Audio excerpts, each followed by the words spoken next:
Welcome to the Cybertron City podcast, New York City's premier Transformers fancast, where we celebrate all eras of Transformers except Kiss players.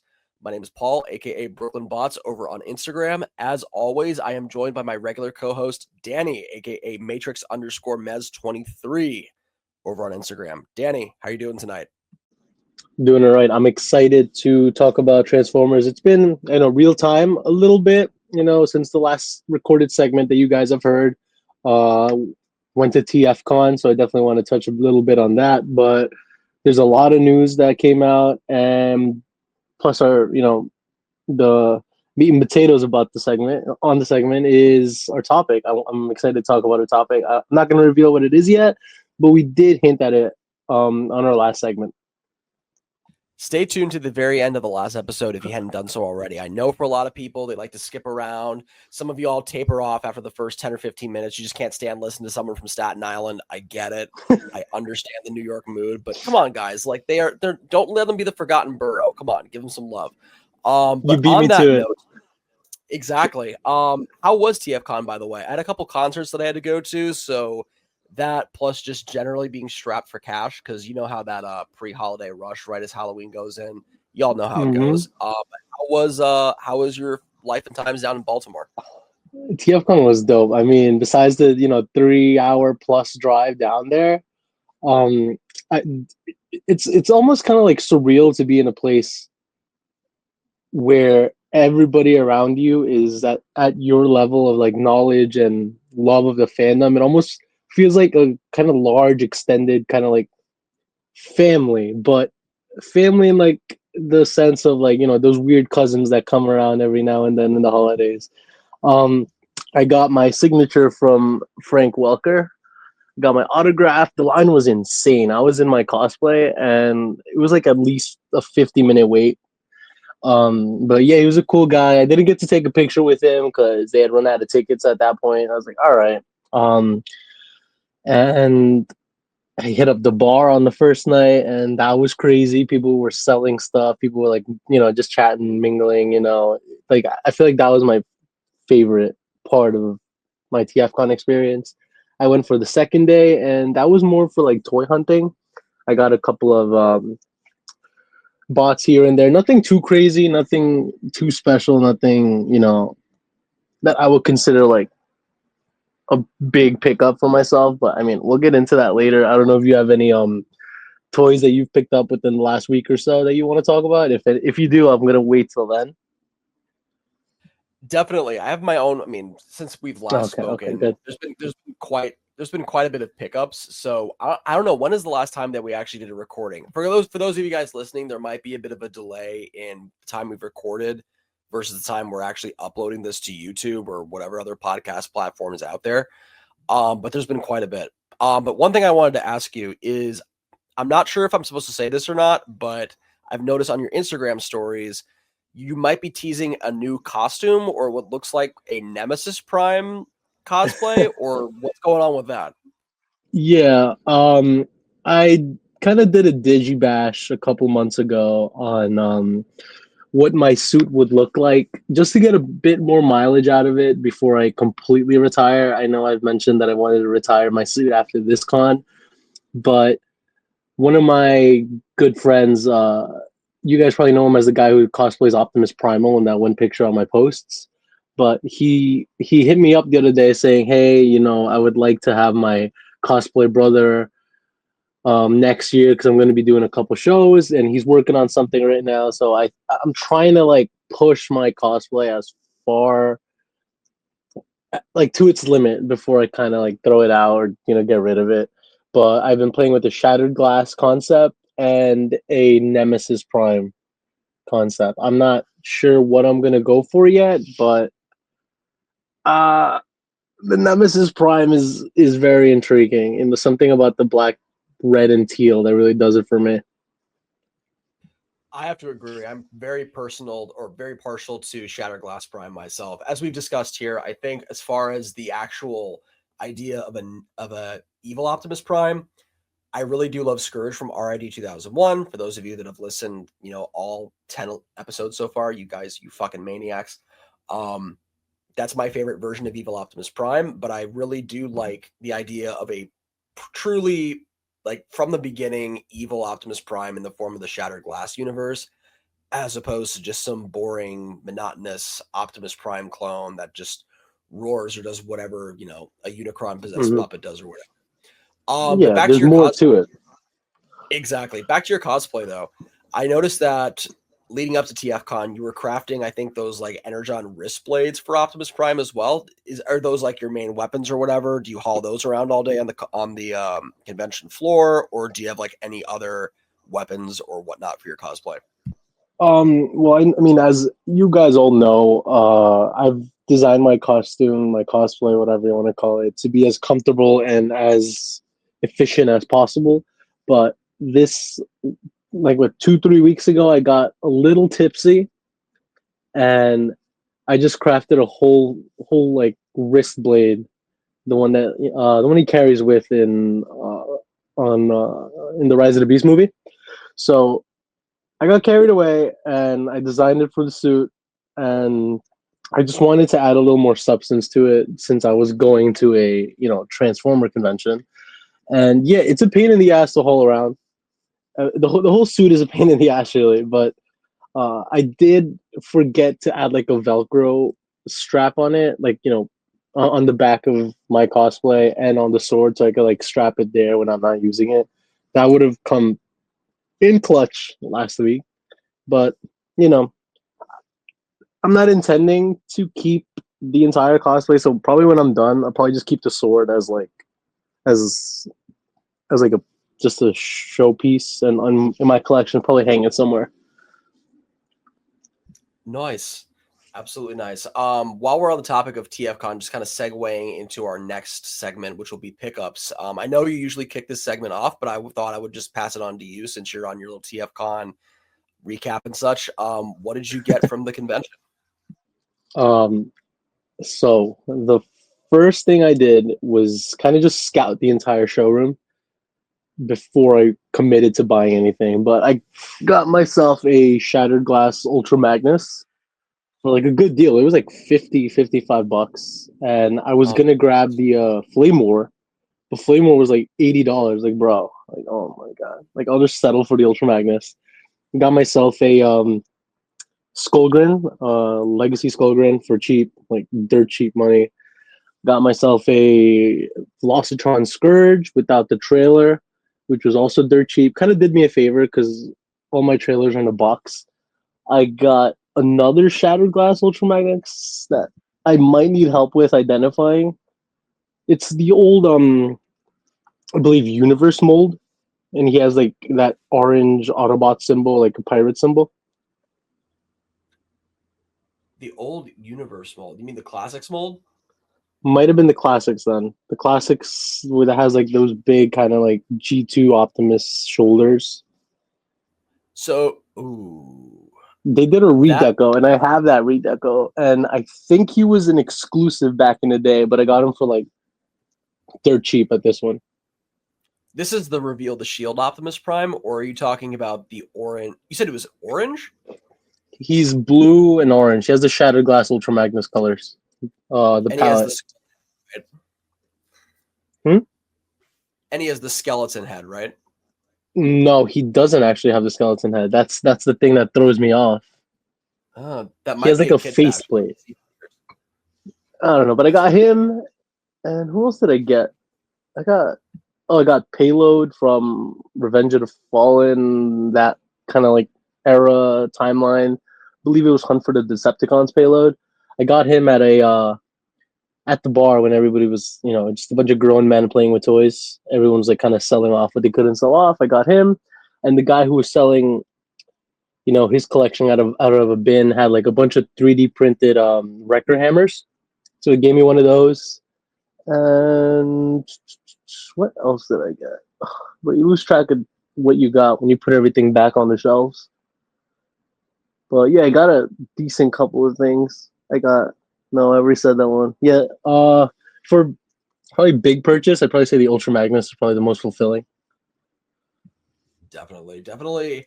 not necessarily a well-known character among non-Transformers fans, but like if you're even like remotely more than a casual fan, you definitely know who Ultra Magnus is. Absolutely one of my favorite Autobots too. Can definitely relate to the personality of the non-Shattered Glass one, just being like the dutiful soldier. Doesn't want to have a lot of burden placed on him, but he'll like show up, do whatever he wants, or show up, do whatever the task at his hand is requiring of him. So always had Oh, a I respect for also him. got my bad.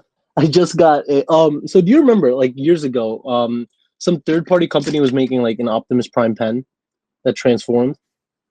This is a while ago, but yeah.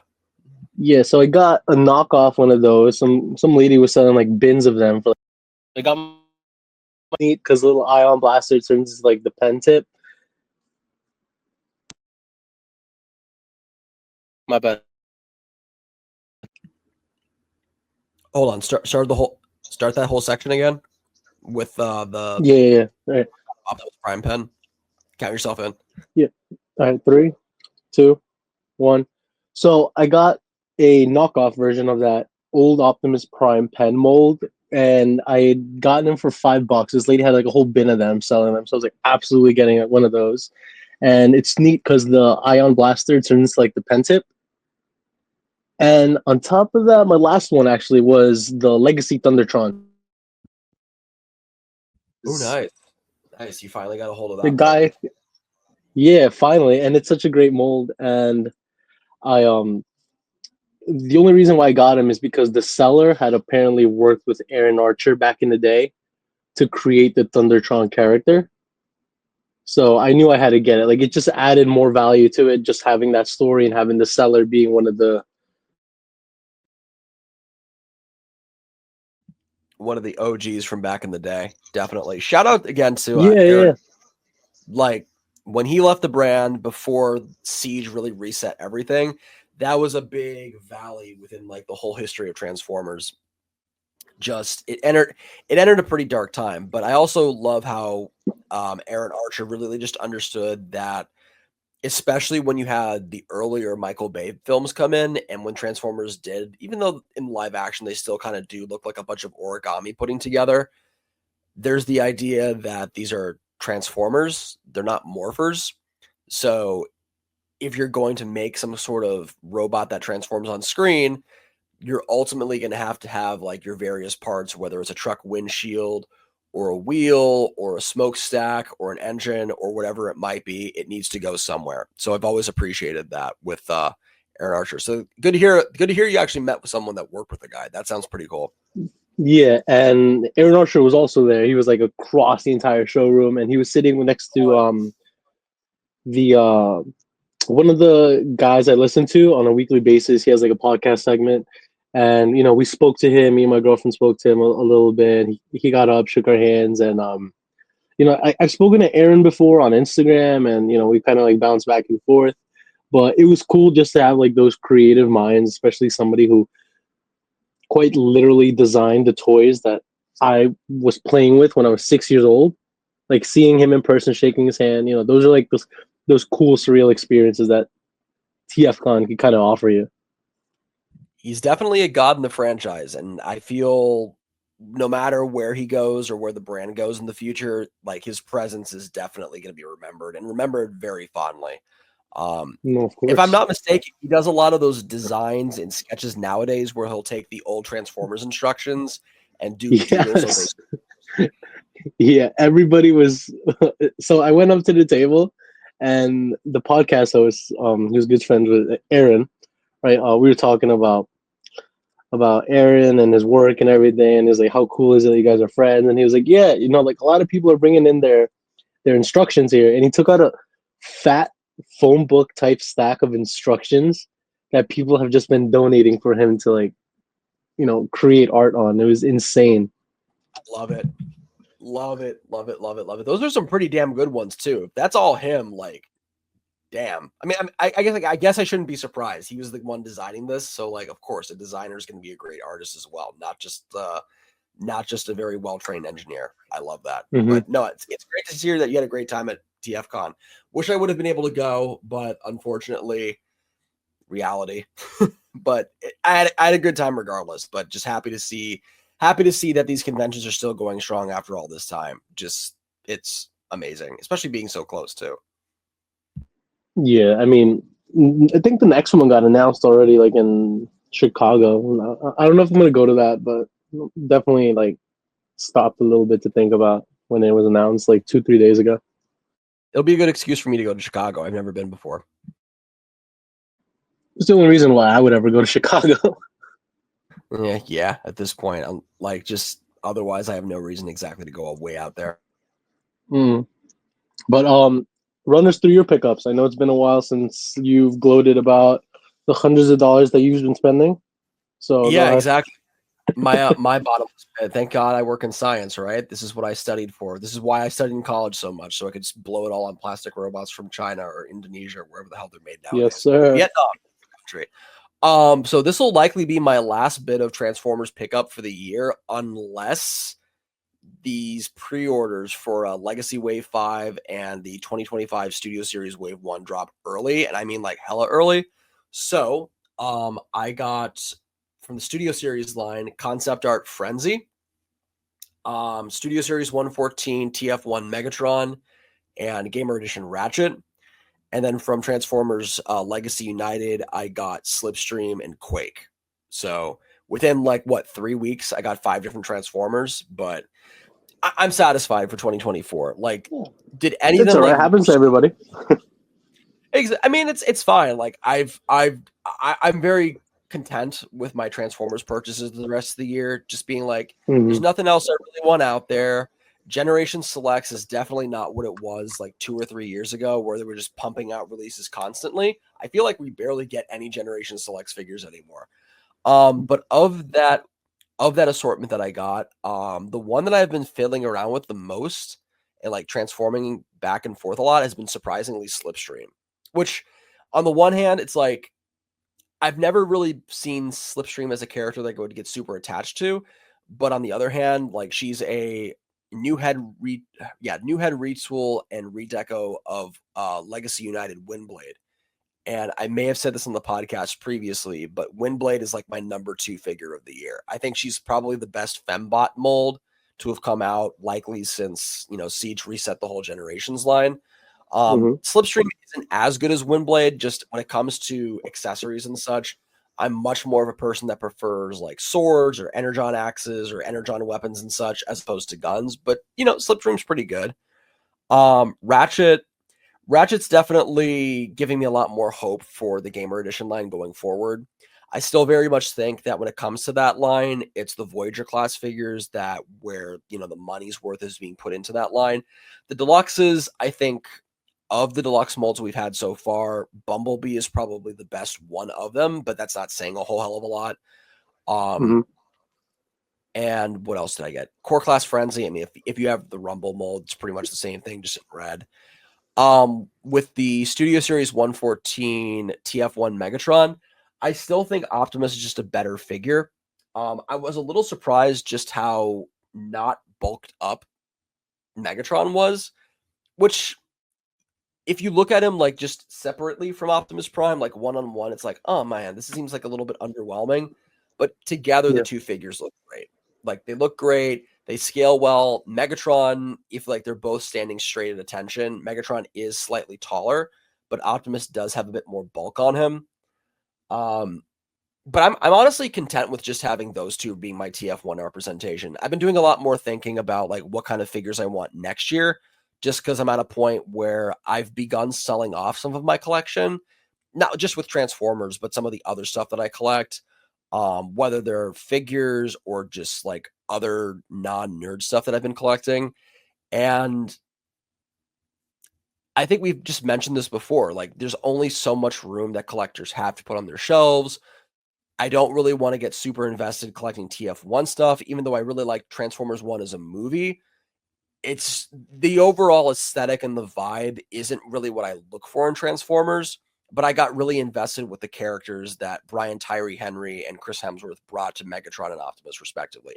I like those two characters a lot. Mm-hmm. Very much looking forward to seeing them in a sequel, but the rest of those designs, they're so derivative from the G1 counterparts anyway. it's like, let me just collect the G1 versions of these characters, since I'm so in deep with that, War for Cybertron, Legacy, Studio Series 86, and soon to be Age of the Prime aesthetic anyway. So let me just like continue collecting those figures instead of being like, okay, let me just take this slightly different, I guess you could say like an amalgamation of like a Transformers Prime CGI aesthetic with some of the more design cues and sensibilities of the G1 crowd. Sorry, that was a bit of a tangent, but basically this is me saying, as far as TF1 stuff is concerned, I really don't see myself going beyond Optimus Prime and Megatron. Good as figures. You're not going to grab that Sentinel? I don't know. I'm just part of it. And we'll talk about this a little bit more in the news section. I've seen the way that this new packaging looks. And again, it's packaging. I'll throw it away at the end of the day. But I'm just like, I don't know. I can admit that it looks cool, but I would be more excited about, especially as Age of the Prime goes on, if I'm going to get another version of Sentinel Prime, I would want something that looks like, IDW Sentinel Prime. Or if they're going to do the G1 route, have the one that transforms into that rhinoceros truck or whatever that thing is. Oh, okay. Yeah. That's kind of what I'm looking for, because I already have it, even though it's from the Bayverse, not the one verse or however many. Thank you again, Lorenzo. Shout out to you from our Paramount episode. But however many versions of Sentinel Prime there are, I'm like, again, it's not that I don't like the figure. It's not that I don't think it looks cool. It's just like, how in deep do I want to get with another collection? Because at some point you have to be like, how much do I want to really go in hard on this one hobby or this one sub collection before I'm like, no, I'm deviating a bit too far from what I'm like really in this hobby for. Yeah, no, I get it. Especially, I mean, that's a good point you brought up, where if they're so close to like the G1 cartoon look already, what's the point of having your G1 collection and just having a TF1 collection? It's going to be redundant, essentially. No, 100%.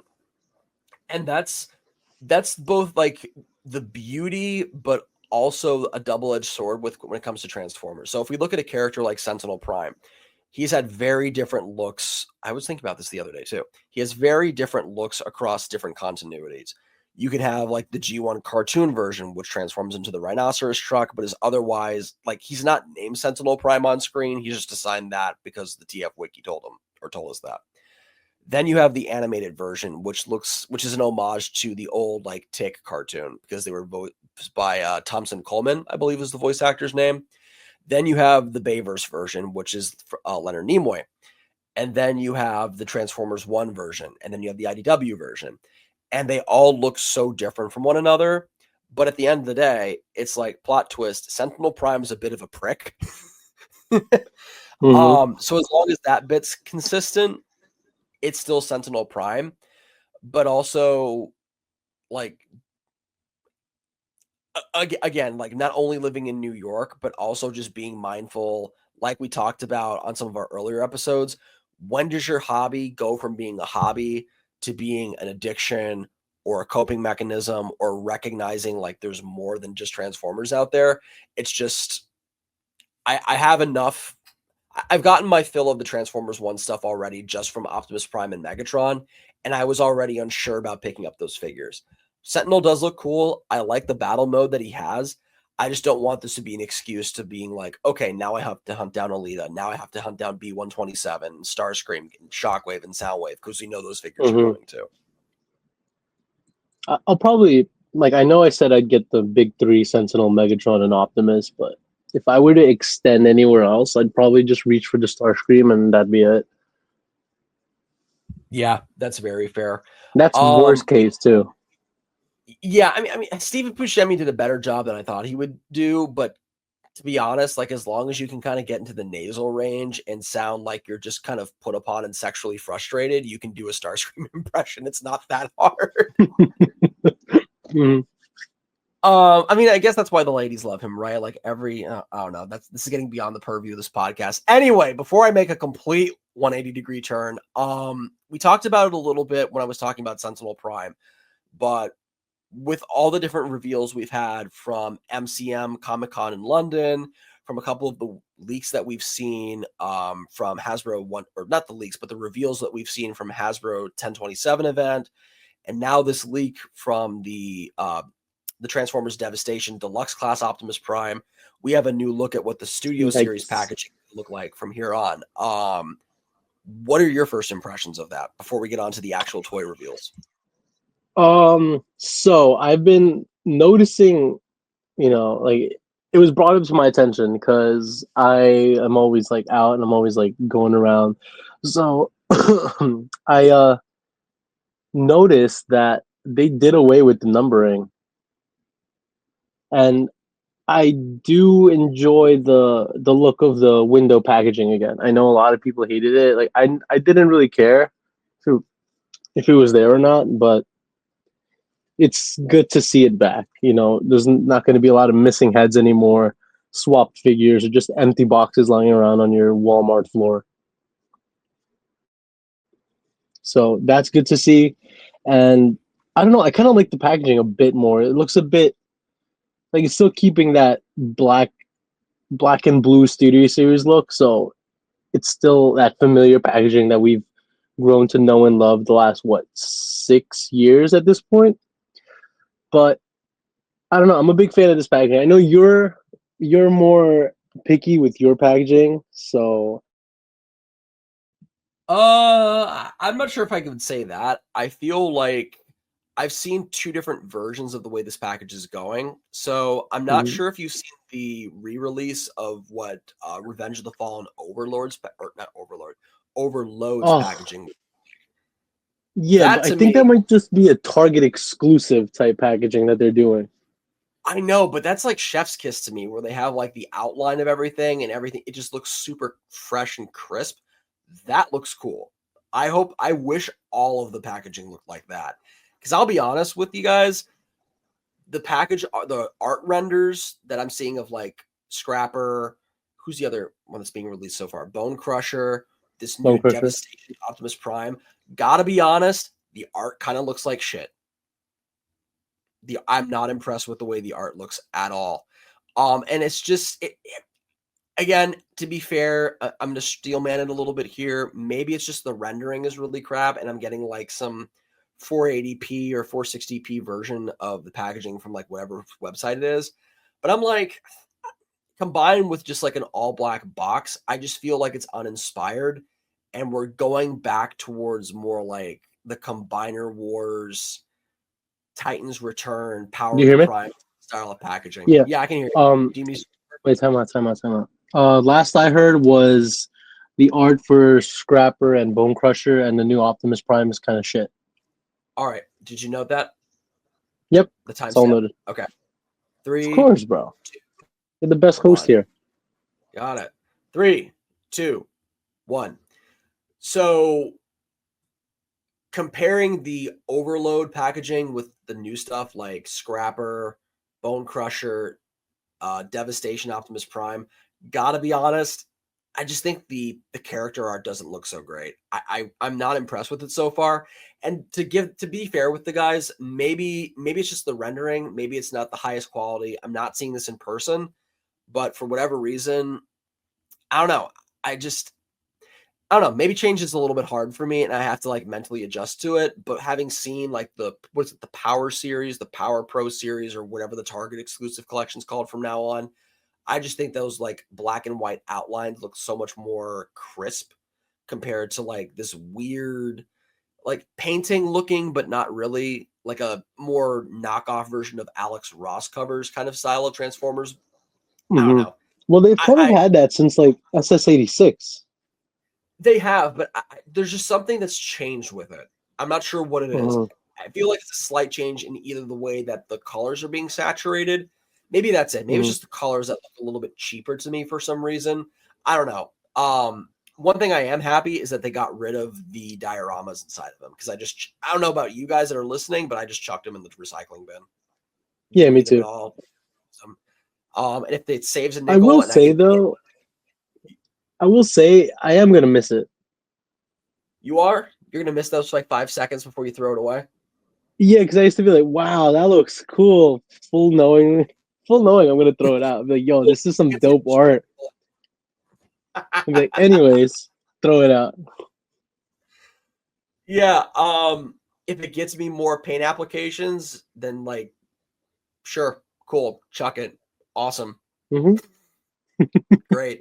You know, I feel the Um, same way, but I will admit it was that little extra bit of fun opening up your toys. yeah, yeah, killing a few more trees for like 3 seconds worth of enjoyment. Wonderful. Now, what Love am I it. gonna throw What? out? I mean, we're in New York. What are trees? We don't have What are any. these Well, trees? you don't have any. No, You I don't do. I have live any next because to Brooklyn sucks, Prospect Park, man. I live right by it. I know what trees are. bro. I'm staring at trees out my window right now. Oh yeah, you're in Staten Island, aka South or East Jersey. The better Jersey. Staten Island's a better Yeah. Jersey than Jersey is. Well, 0 times 3 is still 0. Anyways, what do you think of some of the new reveals? We'll start with the most recent one being the subject of today's video, actually. The face of the franchise himself, Studio Series Transformers Devastation Optimus Prime Deluxe Class. What are your thoughts on that? Uh, pretty lackluster, honestly. I mean, only incentive I have on buying this figure is just its cool paint application, that cell shading that the Transformers Devastation had. But other than that, I don't really see the appeal in getting a deluxe Optimus Prime, especially with those horrible ankle tilts in the robot mode and the Ooh, abysmal truck mode. That truck bed is rough. that So I'll that probably looks get it on discount. I'm probably gonna wait a long time if I ever get that thing. that's gonna be a hell no for me. I think the Legacy United version of Optimus Prime, the one that transforms into the more like toy accurate version, Hmm. that's how you do it. Like it's not trying to be a cartoon accurate model, and you can get away with being that toy Optimus Prime. Even if you don't have like all the exact details, you're still going to be hitting all the major marks that you would otherwise. This one, this is the worst Optimus Prime figure to be put on retail, probably since that Classics 2006 one with that spinning gimmick. This looks rough. Like outside of a core class or Legends class Optimus Prime, this looks embarrassing. And knowing that way inflation's going, they're going to be like $30 just because it's Optimus Prime. $30 for this Hmm. piece of crap. Like Yeah, it rings up. that. And what's with the like the non-detachable like whoosh effect on the Energon axe? Like, what is that? Does Why it did they have do that? that? Yeah, it does. There's like I a haven't whoosh even effect. noticed that. It's Ah, it's it's so bad. It looks pretty rough. At this point, I'm like, if you're gonna get an Optimus Prime that's G1 accurate, get the Legacy United one, or just seriously bite your tongue, get a Commander class Optimus Prime, pay the oh shit! It aftermarket does have a whoosh effect. It looks bad. It looks so bad. Oh, It that's looks so terrible. so Oh no. Mm-mm. none. No, no, no, no, no, no, Mm. no, not at all. Um, Mm-mm-mm-mm. some of the other reveals from MCM, we had that package refresh of Rise of the Beast Optimus Prime. We had the new, I think it was at Studio Series 116, the new redo of Bumblebee movie Bumblebee in his Volkswagen Beetle mode. I'm torn on that one too. Like I'm happy it got a redo and it does look a lot better. It's not the door wings I don't mind. It's just in fixing a lot of the fragility that it had and making it more movie accurate, they did neuter some of the articulation. Like Mm. I can understand a deluxe figure from Studio Series, especially from the movies, not having the wrists. But Mhm. there's some angles where it doesn't look like it has angles anymore, and they just neutered out the waist joint. I'm like, what are you doing? What are we doing, Hasbro? Like you're charging almost $30 for these things. Come on, man. Come on. And the original is just such a pain in the ass to transform already. And Yeah. we got like fat man fingers too. We're not gonna be able to like now it's just more parts for us to move around. I don't think like I guess if this does well, they'll probably try to explore and touch on more Studio Series figures from way back when it first started. Like I'd like to see a new Lockdown, a new take on Lockdown. Absolutely. And in turn, Shadow Striker would, even though nobody, or whatever his name was, and some of those older Revenge of the Fallen Studio Series figures, maybe another crack at the Revenge of the Fallen Megatron, give him something else, or Revenge of the Fallen Starscream, Dark of the Moon Starscream. So, I mean, I'm probably not gonna get that B. I don't even know where that Volkswagen B. Oh wait, never mind, he's right there. Uh, that's how little I care about that mold. I don't even know where he is. But Exactly. I mean, Tiny. yeah, it's a tiny fucking thing, but it's like I never had a big issue with the door wings. I know what people did, and it bothered me to an extent. But I have him on my Rise of the Beast shelf, and he does his part. He's not bothering me. I don't bother him, so I kind of forget about him. Yeah, to touch on what you said about redos, I really want to see a redo of Lockdown, like you said. I feel like they could bump up his size a little bit to Voyager and make him not not as tall as Optimus per se, because Lockdown in the film is supposed to be shorter, but I still want like a more involved transformation. And I do want him to look more like a CGI model, especially without that stupid backpack. Um, but the big three that I want to see after this point would be a Revenge of the Fallen or Dark of the Moon Ironhide, bump it up from Voyager scale to leader scale, and then in Revenge of the Fallen Ratchet, bumping that up to Voyager scale, and then Age of Extinction Ratchet as well, because we had seen a TF 2007 Ratchet as a deluxe. We saw a repaint of that as Dark of the Moon, but the Revenge of the Fallen Ratchet has the same color scheme and deco as the TF 2007 one, and Age of Extinction Ratchet has the same color scheme and deco layout as Dark of the Moon. So that's an easy repaint that Hasbro could do right off the bat. Mm. And if they With wanted a to do a removable Dark, leg. if they wanted to do a Dark of the Moon Ironhide, just like load them with a bunch of weapons or do like the Cosmic Rust thing Hmm. or whatever. Um, Other stuff they did. We talked about Hatchet last time. We talked about Double Punch. We saw those again. Did we talk about Ape Link? I don't think we did. No, we didn't. You think you're gonna be picking up the Ape Link? On clearance, because I finally Yeah, just bit the I was bullet. about to say the same thing. I got the DNA design kit. I'm just like, you know what? Just let me upgrade my Cheetor, because I want the main reason I would have gotten him anyway was because of Mhm. the alternate head sculpt. But even then, I'm like, the colors don't match, which is like, what the hell? Mhm. So I think I will ultimately get him because I do like that mold quite a bit, but I don't need to double dip this soon.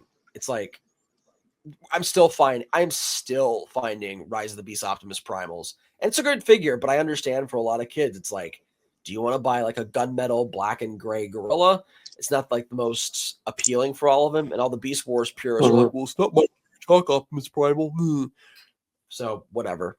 Um, what else was revealed? We had yes, I almost forgot. Age of Mhm. Extinction Optimus Prime, the Night Optimus Prime. What did you think? Your What'd you think of that? favorite. um, See Yeah. the You saw my Instagram rant, didn't you? the way that they no, bro. I saw as soon as you posted on your story.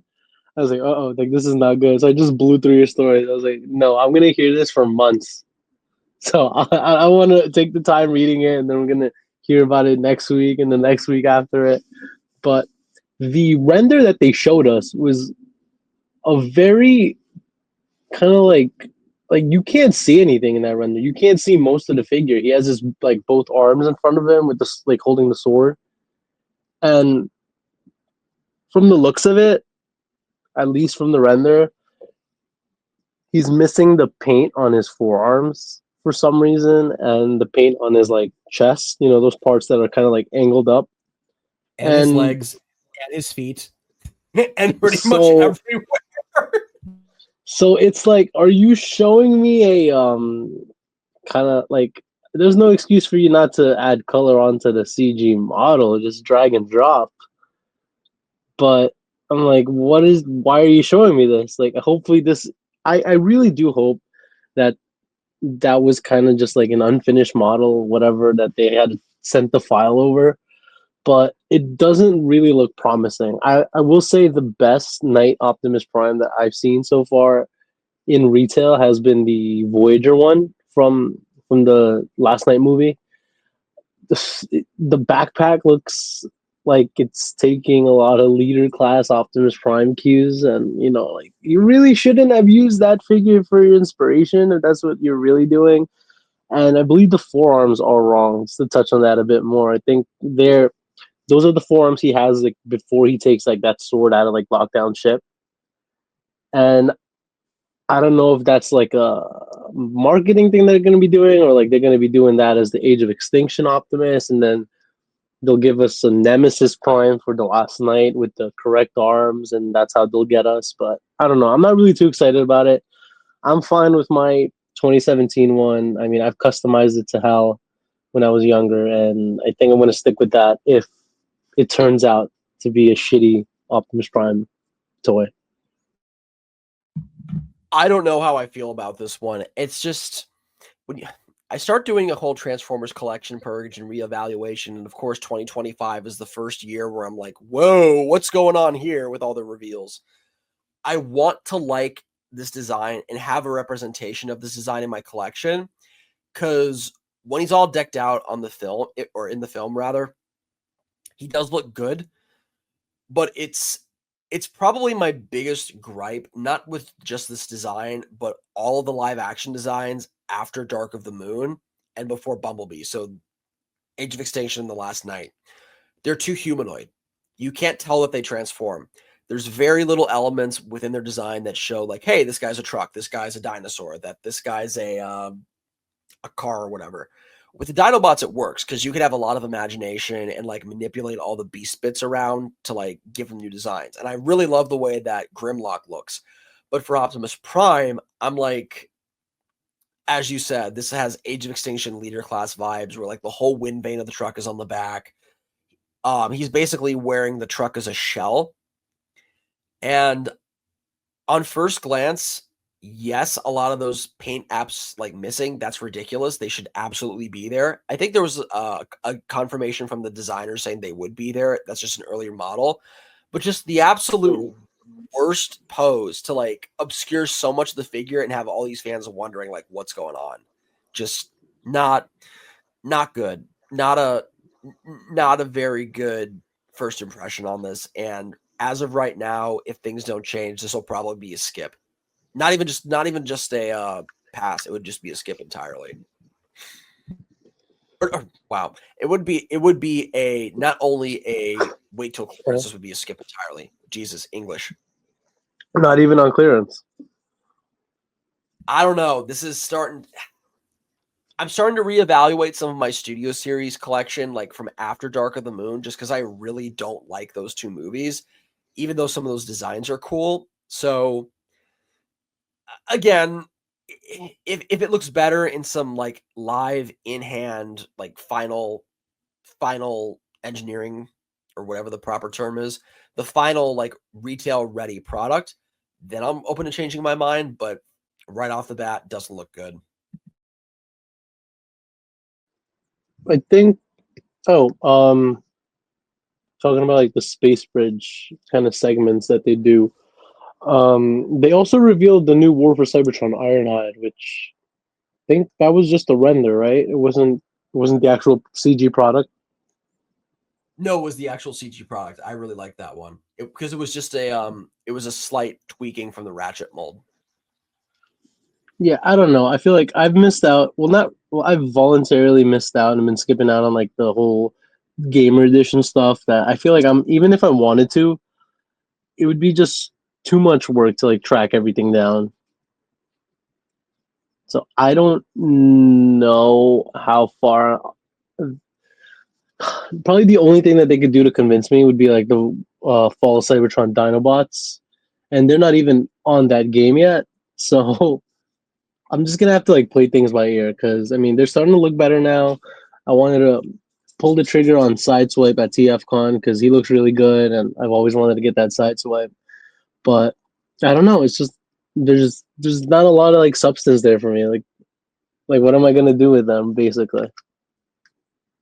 Yeah, totally. I have fond memories of those games, so I'm happy to get more of those in there. And it's aligned continuity. It's like the better part of the aligned continuity before RID Uh-oh. 2015. So Before forgiving. I Transformers know Prime. it's Danny's Kryptonite, aligned continuity. Dun dun dun dun dun dun. Oh, Oh, some guy actually interviewed me at TFCon real quick. He asked me what my hot take was, or like some unpopular hot take on Transformers, and I was like, Transformers Prime is not as great as everybody says it is, and I ran off. smart decision. Not so much so that you shared that take, but smart decision you ran off. It's all right. I was in Uh, cosplay, so nobody saw my face. yeah, definitely. Do we want to, on that note, since we're talking about your cosplay again, do we want to get on to the topic at hand for today's Yeah, episodes? It's almost an hour yeah. into this thing All right, let's get started, guys. already. But yeah, today's topic was well, not was is going to be about the kind of like emotional value that the character of Optimus Prime brings to each and every one of us. Each and every one of us being me and Paul. That's it. We're all of you guys, and our opinion should be yours. But I mean, I know last time we were talking about how Peter Cullen deserves his own Optimus Prime solo film, and how everybody would love to see it. You know, he wants it. He stated it multiple times. I know we all want it. You want it. Having just the kind of like authentic, original Transformers movie with the faces of the brand. You know, the big seven, the two main characters being Optimus and Megatron, having a very down to earth, very emotional conflict, inner conflict kind of movie, and just talking about like the experiences that Optimus Prime has had, or the character of Optimus Prime has had, and how it's influenced everybody in our lives. I mean, it made me well, the character of Optimus Prime inspired me to create a whole cosplay and build that around this robotic character from another planet. You know, and I don't know how his morals or how his teachings affected you in your life. I mean, as a kid, I know we grew up with like different Optimus Primes, then kind of found our way to the G1 Optimus Prime, the one true Prime. I mean, how did it affect you as a kid? Well, as a kid, a lot of people, especially if they're younger fans, keep in mind a lot of like the more mature takes on Optimus Prime and the more nuanced takes on him didn't really come into the whole fandom until like after the 2007 movie. So when I was growing up, and likely Danny when he got introduced with Transformers Cybertron, it was still very much like the Saturday morning version of Optimus Prime. Like I wasn't like IDW wasn't a thing when I was a kid. So regardless, like yeah, Optimus Prime was great. He was a good like Saturday morning cartoon hero, and of course, he was a character that everyone wanted to always emulate, and we looked up to him. Probably not in the same way that a lot of the '80s kids did, just because it wasn't. At least like in the early to mid 2000s, even though Transformers was popular and kids did collect Transformers toys and they did play with them and they would watch the cartoon, it wasn't a society penetrating cultural force like it was back in the 80s until the Michael Bay films like really supercharged the brand. But my connection with Prime didn't really come around really until probably later in life because you would see him in like the War for Cybertron video games. You would see him in the Transformers Prime cartoon, and you knew that he was noble, especially when Peter Cullen got back in the voice acting booth, and he was really able to channel a lot of that energy and charisma, and like the overall like captain of the ship slash like father figure of the Autobots kind of vibe to him. But my favorite incarnation of Optimus Prime overall is probably the IDW version, just because you get to see him grow up and you see him like at different points throughout his lineage as a Prime or even as Orion Pax. You get to see him as the questioning young data clerk or security officer. You see him like questioning how the Senate operates. You see him in all the different flashback bits like autocracy, monstrosity, maybe monstrosity is not a real one. I may have made that up. But autocracy, all the various different flashbacks are at IDW, and he's really stripped down from being the like prototypical Saturday morning cartoon hero, and much like Captain America in the Marvel, especially like the Marvel Comics, Marvel Cinematic Universe, Optimus Prime's biggest character flaw is his doubt, especially when you hear more about like the lineage of the Primes and how corrupt they were, and his faith in just Cybertron itself being kind of shaken a little bit. He's always wondering, like, am I worthy of carrying the Matrix? Am I worthy of being a Prime? Am I worthy of stewarding this civilization when it's been led astray so far? And what does that say about me? Am I just going to be the next person that's going to fall prey to all these influences because of what my predecessors had fallen prey to? So him wrestling with that throughout his entire lineage as a character and his development as a character has really been interesting to watch. And the more that we get the more that we get exposure to these more nuanced and, I guess you could say, developed versions of Optimus Prime, the more you see this play out. We see this a little bit in Dark of the Moon too, when he wrestles giving the Matrix back to Sentinel Prime. We see this in Transformers 1, where he's just, trying to be a rebellious bot, but also has, doubts and whatnot about whether he has a bigger place in society or not. We see this in things like Transformers Animated, where he's just like, no, even though I'm this like upstanding character, I don't think I have a greater purpose than just being, the best at what I do and nothing really more than that. So in order for Optimus Prime to be like effective, and I think for him to really connect with the audience, you have to tap into that idea of Optimus Prime having like that very human doubt of like wrestling with a bit of an imposter syndrome. You know what I mean? Like, am I worthy? Am I good enough? Is this the right path for me? Am I capable of making better choices? Am I capable of rising up? Yeah, that's kind of Optimus Prime. Like, if you strip a lot of like more superhuman elements away from him, it's a very human struggle. It's a very, very human moral and character dilemma that he has going on. Well, that's the end of the segment. But yeah, a lot of what you said, is a lot of stuff that makes him not only a relatable character to, especially in times like these, times that people go through. I know there's been times where I've felt like, everybody experiences self-doubt. Everybody questions if they're doing the right thing, if they should be focused on something else. And it's something that, even I've struggled with like a great deal like these last few years. And it's like, seeing him on screen, no matter what iteration it is, maybe some more than others. Like you could see yourself, I could see myself in the character sometimes, when he struggles or when Elita One will kind of like bash him for doing something stupid. And kind of like became more mainstream, I guess, during the Siege trilogy on Netflix, where they would explore that relationship with Elita and Orion Pax / Optimus Prime, and her doubting him at every turn, but kind of still putting her faith in him because she cared about him and loved him. And even now in Transformers 1, her giving that pep talk to Orion when, he's kind of like down in the dumps thinking about how he's messed everything up.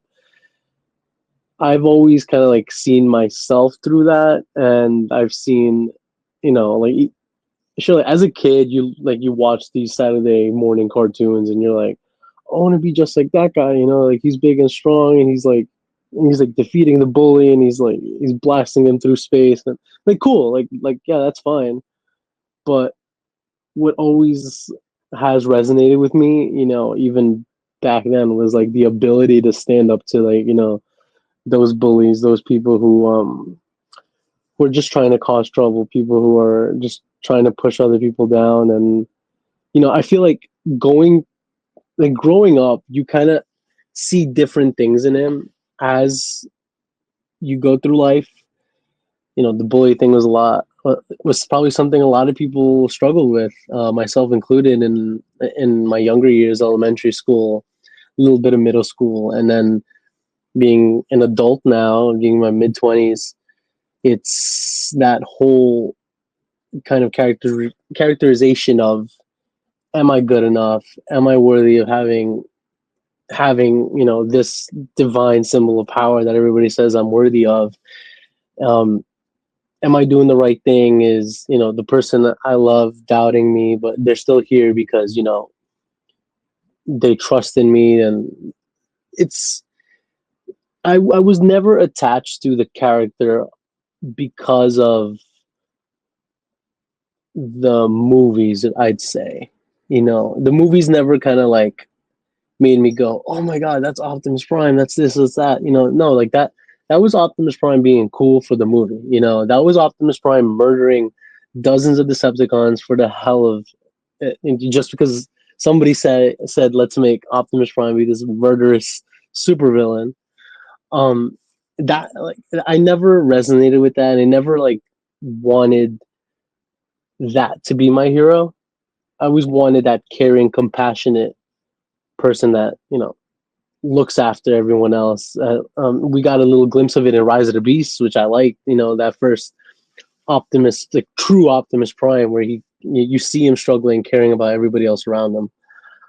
I, I mean, like you said, I, I love seeing not only your like role models, like your superheroes or whatever, whatever it may be. I love seeing them depicted as being human, no matter who they are, an alien, a robot, a superhero, or just another human, just somebody that the regular person can relate to and see themselves through. Also a very good take, but here's my hot take. Bayverse Optimus Prime is not a psychopath. He's an action hero. That's one thing that I've like really facepalm myself with pretty hard. Like it's a comment that makes me Mm-hmm. want to bang against the wall.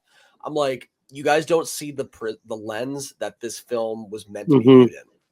It's a Yeah, film that's that what was I don't made. get either. It's a film that's made for like 14-year-old boys from 2007, which was me. And it, I mean, I was 14. That's when I turned 14. That was Mm-hmm. 2007.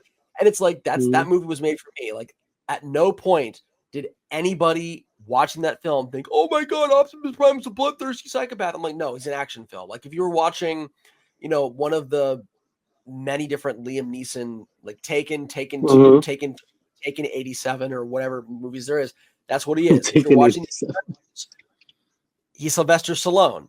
If you're watching like a Dolph Lundgren film, that's who he is. If you're watching, I'm not going to say Steven Seagal because that man's just a hot mess. Uh-oh. But just like if you're watching any kind of like action film or action star or whatever, that's what Optimus Prime is supposed to be. Yeah. Is it gory? Yes. Are there a lot of like the Mm-hmm. close-up shots? Yes. That's Michael Bay's action. That's his cinematic style. You can love it, you can hate Yeah. it, you can criticize the direction, but that doesn't make Optimus Prime a bloodthirsty psychopath. It's a battle scene. It's not like, Mm-hmm. a rated Saturday morning cartoon where it's like pew, pew, pew, pew, pew. And they just like turn into a bunch of like purple clouds and such. No, this is war. This is a war film with a very expensive production budget. It's not a slasher film. He's not a bloodthirsty psychopath. This is not Friday the 13th. He's not going around chopping people up with, chainsaws and such like that. The reason that you'll get scenes like Optimus Prime gouging out Shockwave's eye or like ripping apart Grindor's face or stabbing Bone Uh-huh. Crusher it's an action film. That's what. He's not a psychopath. Even still, it's like this is clearly a grittier version of Prime anyway. It's not like he gets pleasure out of doing this. He's just, cornered and he's trying to fight for He's got to survival. do it. It's a different take and it's a different tone of Optimus Prime, but it doesn't make him a bloodthirsty psychopath. Even when he kills Yeah. Harold Attinger, it's like I don't know. That was you crazy. have to remember that this is Optimus. This is a guy that is taking Harold Attinger. That is a man that is taking pleasure and is making money off of killing Transformers, regardless of whether they're good, bad, Autobot, Decepticon, dangerous, not dangerous.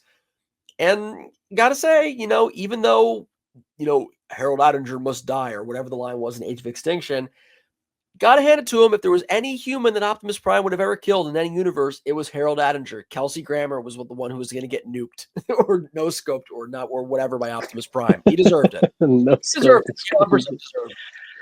Yeah, I've always been able to like distinguish that difference of, this is movie Prime. He's not my favorite, but this is who he has to be because this makes money. And if this makes money, then maybe people will become part of the fandom. And, I just don't like it sometimes when people will just know the movie version of Optimus. But, like, I get it. Not everybody's going to be as involved into the franchise as we are. Not everybody's as crazy as we are. But it does, it gives me a little sense of sadness knowing there's like, oh, that's the Optimus Prime, like that's not really who he is. Like, that's just who he is in this movie. That's who he needs to be. So you guys like him. We like him But for other Danny, reasons. but Danny, he has to be strong enough to be gentle. That is my favorite line. My favorite line. I was trying to get him to sign that on my poster, but he wasn't doing It's a good line, what's but it's yours? not my favorite line. My favorite line off Optimus Prime is actually from Revenge of the Fallen, of all things. Oh my god. It is a one great moment in Revenge of the Fallen. It's fate rarely calls upon us in a moment of our choosing. Okay, that's a good one. That's a good one. It's a good line. It's a shit movie. It's a good line. It's a shit movie, a good line. Yeah. But yeah, I feel like knowing the story behind that line and knowing how that inspired the creation of the voice of Optimus Prime is kind of like the root of it all, essentially, for me. And I feel like without that line, without that pep talk that he had gotten from his brother before going to the audition, we could have gotten somebody else. We could have gotten another iteration of Optimus. And to the person out there that's willing to write this podcast off because I mocked the strong enough to be gentle quote, let me say this. I understand the sentiment where that quote's coming from. I get it. And like, yes, that's going to tie into my next point of Optimus Prime. I understand where that comes from, but I wanted to make sure that I got the tangent about like Optimus Prime not being a psychopath in the Bay movies out there. Because when people say that, drives me nuts. It just drives me nuts. No, you've been canceled already. You're done. No, I don't give a fuck. You were canceled 5 minutes ago. I was canceled like 8 episodes ago. Let's be honest. We're both from Brooklyn and Staten Island. When have we had, or I'm not from Brooklyn, but I live in Brooklyn. We both were canceled a long time ago. The snowflakes have been gone a long time ago at this point. But getting back to the strong to be enough to be gentle quote, my favorite moment that exemplifies this is a very recent moment in Transformers history. It's in the Skybound universe where he steps on a deer by accident, which I hate that scene, bro. Almost didn't make it into the comic. I'm like, this is one of the best moments in that universe. It's like, it's so sad, but like it shows him that how much Optimus Prime actually cares. Like he underneath the grit of this war machine alien creature that is supposed to be like this harbinger of death and destruction for any like earthling or whatever to come across him. He's actually, once you strip away like the necessity to fight for war, he's actually like the most pacifistic person you can probably get out there. And it just shows you how much war and fighting had changed Optimus Prime over the years. And it's sad. Like, and I hope the Image universe and Daniel Warren Johnson, Robert Kirkman get more into this about that character as time goes on. But I think that would show a better side of like the commentary about what war does to soldiers in a way that's a little bit more nuanced and more developed and tasteful, in a way that like a Michael Bay blockbuster action movie would never be able to do. Number one, because it's Michael Bay, and number two, it's like, there's only so much character development you can do in a 2-hour action film. Yeah, I definitely, that Skybound comic panel, there's even a line in Transformers Prime where I believe, who was it? Smokescreen was being reckless or something, and like endangering Jack. And Prime had come up to him and kind of like reprimanding him. He's like, like you got to remember that like here we're Titans, and here we got to be careful with what we do. Like we have to use this power that we have very wisely, and it's something that I try to like probably not daily basis, but probably weekly, bi-weekly basis. I'll think to myself, like you got it. Just it's such a good quote, bro. It's such a good quote. Be strong enough to be gentle. If this war machine has the ability to be more human than you can, then like maybe there's something wrong with you.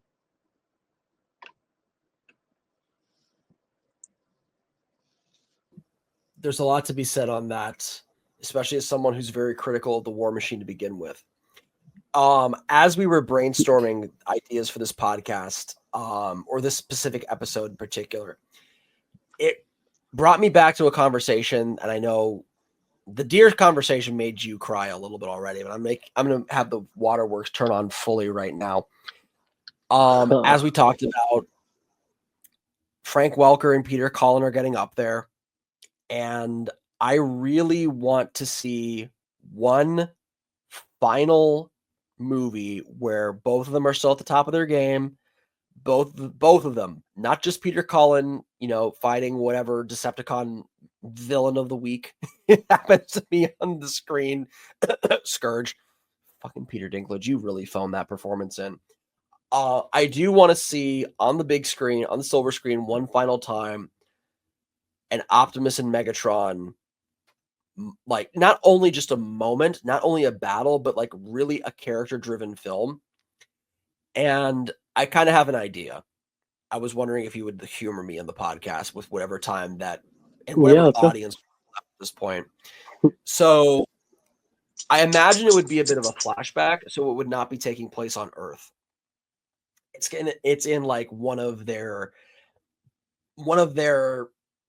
missions from however long ago it was, and it's a fight on some foreign world that still has vehicles or whatever, and they have these like Cybertronian or Cybertronian adjacent modes, and they get marooned or stranded away from the rest of their teams. So the whole film is really just not even like I don't want to say buddy cop thing, but like a real like Optimus and Megatron have to depend upon each other to survive. Otherwise, they're not going to get off this world or off this dimension or off this prison or whatever. And it's really them kind of coming to terms with how much they had changed since they had first met, how much the war had changed them, what they're really fighting about, what their goals really are beyond what they tell each other's troops. So like whoever they're fighting really isn't important. I'm kind of using Thunderwing as a placeholder just because that's like one of the larger Transformers that's so powerful. He would actually overpower Optimus Prime and Megatron separately. But something that really just gets into a deeper character study, a film that, like Bumblebee, doesn't rely on having a whole army or array of robots, but just really hones in on Prime, Megatron, just kind of playing off one another. And it gives Peter and Frank a chance to really like deeply dive into these characters one final time while they're still able to do it. So that's kind of what I'm hoping. I'm hoping I'm hoping for it to be live action or like really high quality CGI. Kind of in the same way that the Cybertron fall scene from Bumblebee was. So there's still going to be G1 adjacent. It's still going to be something that looks like, Optimus Prime from the Bumblebee movie or Rise of the Beast. It's still going to look like that concept art Megatron. But something that really challenges and tests both of them and puts them both through the ringer and just gets to the root of who these characters are and really explore like the back and forth relationship between Prime and Megatron in a way that you don't see throughout the Michael Bay films or really haven't seen at all throughout the rebooted films at all. So something that you would have seen in like TF1, but something that's been accelerated by, centuries or millennia since the formation of the Autobots and Decepticon. This is like when they really have miles on their soul. Yeah, kind of like a war-torn Optimus Megatron. Exactly. I don't understand. Yeah, I don't understand what the issue is with just giving them a movie. Because we have to have human characters like Noah and whatever the woman archaeologist name was, whose name I forget entirely. Or we have to have Elena. Mark Wahlberg, who's like, a broke ass inventor, but is somehow able to afford enough chicken to get ripped.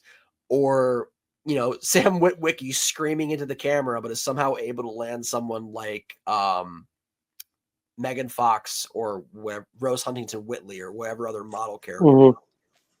Speaking of which, Megan Fox is actually pregnant with her fourth baby, which I'm just like, Is God, she what a mess already? Yeah. Machine Gun I Kelly. didn't even know she had a kid. Yeah. Yeah. Well, this is like her fourth. She has multiple baby daddies at this point, but that's neither here nor there. That's Okay. neither here nor there. I mean, we're this far into the episode where I can do that. Anyway, before I get on another major tangent, it's like you're right. I'm surprised. I'm surprised they haven't gone for something like this, especially being so deep into the movie franchise as we are. But at the same time, it's like if we've survived and the franchise has survived a film really without Optimus or Megatron in Bumblebee, and Bumblebee was like the most critically successful Transformers film to date. If we can get a character spin-off film of Bumblebee, we can definitely get one of Optimus Prime and Megatron. You don't need humans. It can be completely animated. It can be completely CGI. And if you're going to do something that has that like hyper realism to it and really like bring it home for Peter Cullen and Frank Welker, I think you could do it. I really think those two characters of all the characters in the franchise, if Optimus and Megatron can't do a fully like high quality CGI movie where they really make it into a character study, there's no two characters in the franchise that are going to be able to do that. So take a risk, do something different, and like really have your fans show up for these characters with one last like fuck yeah Mm-hmm. for Peter. Like that needs to happen. And I will be I'm going to be like really not even disappointed, but just furious if the last bit of Peter Cullen we see on the silver screen is him with being like, okay, it has to be a G.I. Joe crossover because Lorenzo would make himself like really freaking happy about that. Like, just fuck off, Lorenzo. Nobody wants a G.I. Joe crossover. Give us the Optimus Prime and Megatron buddy cop thing. Come on, do it. Do it. That's all I want. But another, talking about the movies, another kind of like a point I wanted to make was, and we've spoken about it before on other segments, but the disrespect towards the character, and I feel like, hand in hand, it goes with Peter Cullen, the disrespect towards the character and him, and the origin of, like I spoke about, the character itself on his creation and being a caring and compassionate leader turned, into, your favorite term, psychopath, because the script tells him to, is something that bothers me a lot of the times in the movies. And as great as Rise of the Beast was with Optimus, it it showed, and it kind of like ruined. It kind of ruined Optimus at that point for me. Where he went to he went one on one with Scourge, and then just ended up decapitating him anyway, tearing him apart. And I was like, oh, okay, like this is like, isn't this what we didn't like? Like, what's happening? Is this like a studio thing? Is this a script thing? Like, what's going on here? I know we don't like doing this. Like, why are we doing this? But That's not how I would like to. I'd like to see a departure of, like, I see it in the story too, and like, this is a war torn hero who just wants to go home, and someone who's just desperate and has had, quite literally has had enough, like he says. And like, I get it, I get that, but in my head, I was already building like another kind of like version of Optimus with this movie. I was like, oh, okay, they're doing so much differently that I had overlooked those story elements and story beats, that it caught me off guard when it happened. So I'm a little confused. Are you saying he is a psychopath now? And you were just No, agreeing with me earlier of it? no. Like I was cool with Optimus's story arc in Rise of the Beast, and then seeing him just decapitate Scourge at the end, I was like, oh, I was like, all right, like this is what we're going back to. Like I thought we were going a different route, and I would like to see a departure of that. I like a lot of that strong enough to be gentle. I feel should be depicted in the way these villains are defeated or get rid of in a way at the end of the episode, the end of the movie, the end of the like whatever you're watching, whatever type of media you're watching. And Transformers 1, I believe, does it very well when Optimus allows Megatron to leave and he banishes him from Iacon because it in a way, yeah, it's so easy to just decapitate your enemy or just, absolutely destroy the guy you're going up against. But it's so much harder to let them go, or it's so much harder to take a gentler approach.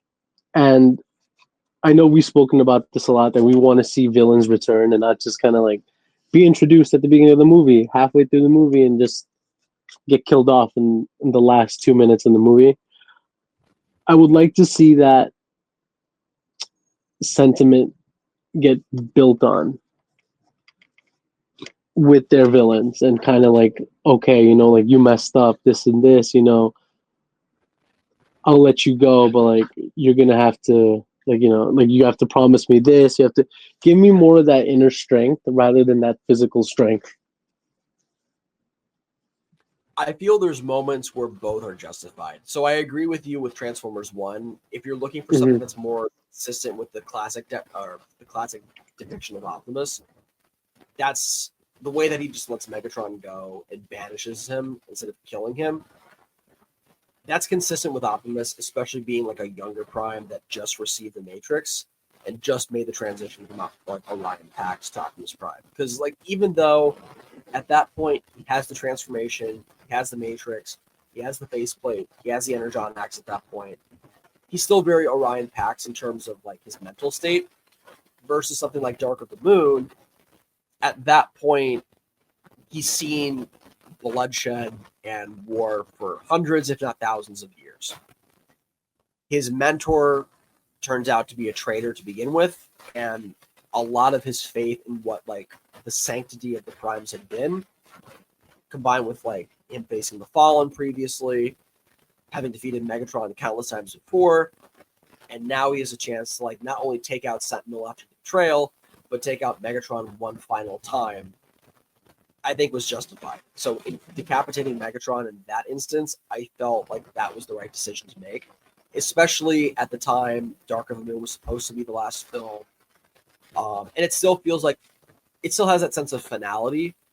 Like they could have wrapped up the Transformers trilogy between TF 2007, Revenge of the Fallen, Dark of the Moon in one like nice, clean ending, and it felt conclusive. With regard to Rise of the Beast, I did feel the same way that you did in saying like, oh great, we're going back to like ripping Scourge's spine out. And yes, it did feel like a callback to the Bay films, but for me, I just felt like it was unoriginal. I'm like, oh, someone ran out of ideas. They didn't want to have like a more classic or down to earth Optimus Prime. There really isn't a clean break between like Rise of the Beast and Bumblebee and the Bay films anyway. And Paramount and Hasbro have not done a very good job on like explicitly saying, yes, it's a reboot.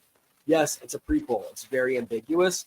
And I feel like that didn't help with that. So in any kind of like future representation, do I prefer the more like action hero Optimus Prime? It depends on the sequence. I have no problem with like slow motion action shots or, moments of like Optimus Prime swinging his blade around or like slowly like chopping an arm off or something that looks like really cool and cinematic. But I also don't want like a whole movie full of like the Grindor face ripping or Bone Crusher getting like knifed in the neck. I don't want like that to be something that persists with Optimus Prime throughout it. Like I do want him to be gentle where possible, but I also don't want like a super clean version of Optimus Prime either. Because even in the Skybound series, you do have that dichotomy of him being the very G1 looking Optimus Prime, being that very like down to earth, strong enough to be gentle, takes care of like living creatures, has respect to people that are smaller than him. And at the same time, like he has Megatron's arm in that series, and he just goes blasting, and it gets very violent, and is a more like PG-13 representation of Optimus Prime when it comes down to it, when he's fighting Shockwave or Starscream or Soundwave or Devastator or whoever it might be. Mm-hmm. So absolutely decimates Reflector.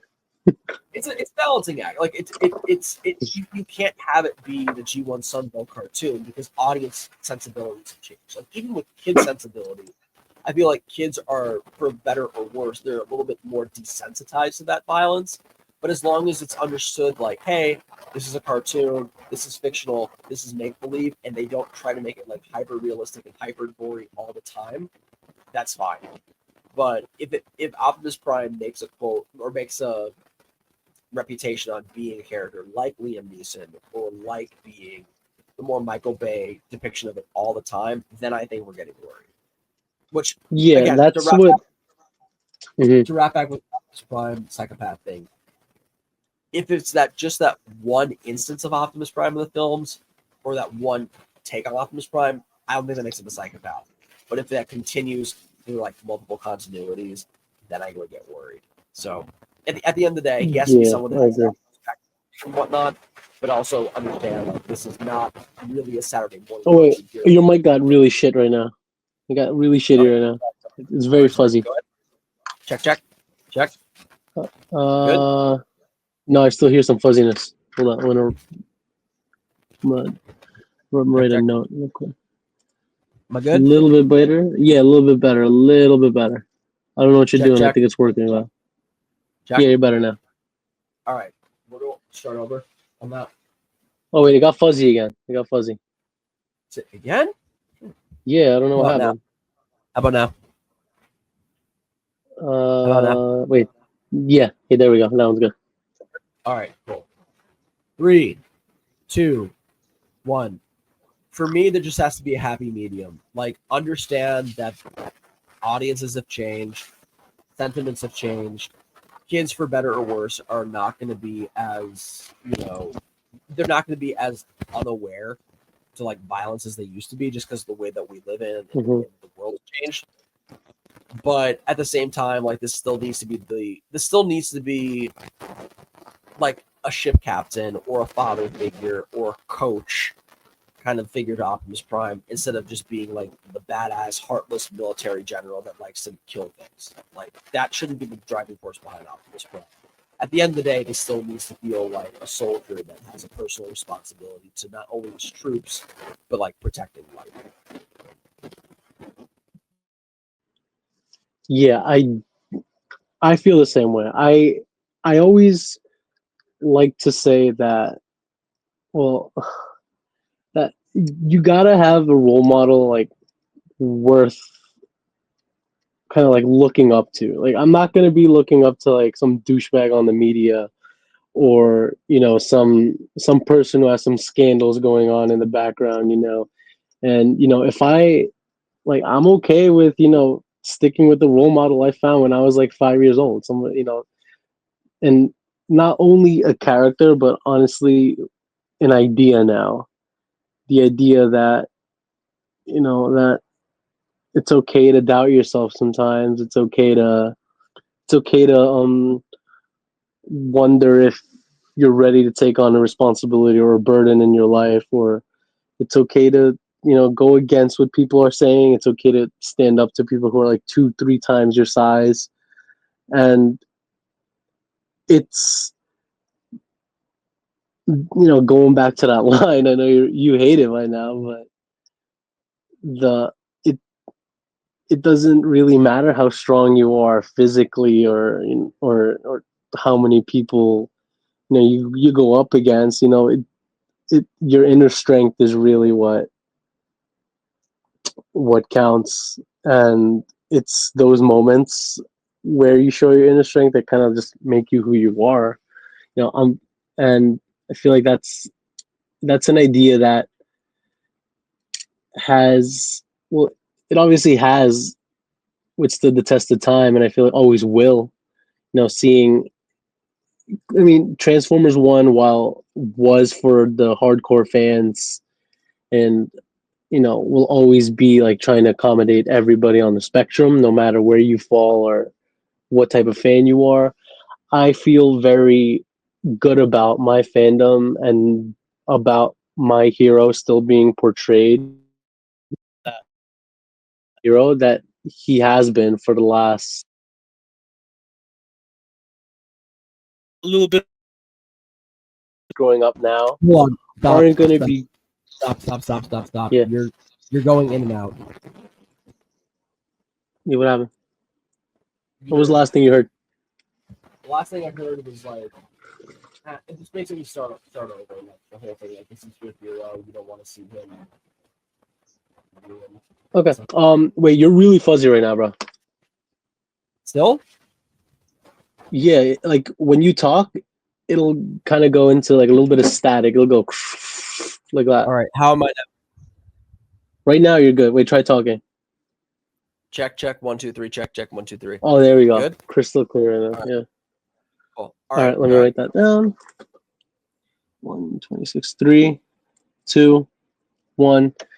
There's a lot of security now, knowing that that hero, that idea that inspired me to kind of like want to be a better person, want to do this, want to reach for the stars, really, keeping those dreams alive. That's another one of my favorite quotes where he's telling Chip, like, damn, I forgot what he said. What did he say? I'm terrible. He said, something like, don't give up on your dreams because the future is built on dreams. Like, that's something, like, those are ideas that have withstood the test of time for 40 years already. And there's a good sense of security knowing that the Optimus Prime that's being depicted towards that younger demographic is still worthy of those ideas and teachings. With whether these kids are growing up with Transformers One or grew up with the Netflix series, even then, I mean, while very heavily criticized, myself included, I do think that Optimus Prime, had some of those Optimus Prime traits that Optimus Prime is famous for. And it just gives me that good feeling knowing that there's people who are growing up now with those ideas still intact, from like, and coming out of like a place of like true emotion and love. Yeah, I think that's a good place to wrap it up. Similarly for me, I'm happy that over the last 40 years and hopefully for another 40 plus years and counting, like at this point, we know who Optimus Prime is, and he's going to be someone that is the anchor of the franchise, like even more so than Bumblebee, which is hard to believe at this point. And at the end of the day, whether he is the action star of the Bay films, or it's the G1 Sunbow cartoon, or it's your personal favorite Transformers Prime, or your secret personal favorite, the Kiss Players Optimus Prime, we know that's really Danny's favorite. He's always going to be the same thing. He's always going to have that all-American hero kind of brand to him. Like, he's down to earth. He cares deeply about others. He's the role model that if you're going to have one character that you single out from this franchise, it's 100% going to be Optimus Prime. And nurturing that protector role and that real just beacon of light that he really is in the franchise, the thing that Peter Cullen laid the template for, that's who Optimus Prime is. It's really everything that Larry Cullen inspired Peter Cullen to be. It's everything that I think everyone wants to be as a person, the best of who they probably are and what they can offer them themselves.